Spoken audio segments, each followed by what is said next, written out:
রকম ডিম ছাড়া শুধুমাত্র সুজি দিয়েই এত শর্টকাটভাবে মালাই কেক তৈরি করে দেখাবো। একবার দেখে নিলে যে কেউ তৈরি করে নিতে পারবে। প্রথমে ব্লেন্ডারের মধ্যে 1 কাপ সুজি, হাফ কাপ চিনি ভালো করে গুঁড়ো করে নিতে হবে। তারপর ওই ব্লেন্ডারের মধ্যে 1/4 কাপ কাস্টার্ড পাউডার, 1/4 কাপ টক দই, 1/4 কাপ গলানো বাটার, 1 কাপ দুধ, সামান্য ভ্যানিলা এসেন্স দিয়ে ভালো করে ব্লেন্ড করে নিতে হবে।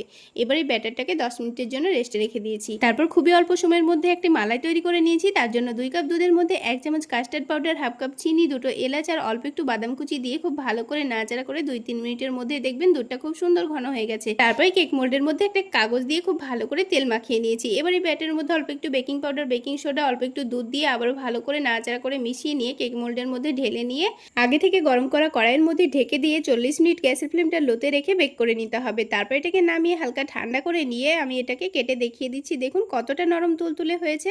তারপর মালাইটা দেওয়ার আগে কাঁটা চামচ দিয়ে ভালোভাবে ফুটো করে দিয়ে মালাইটা দিয়ে এটাকে চাইলে এবার ঠান্ডাও খেতে পারেন। খেতে কিন্তু দারুণ হয়েছিল।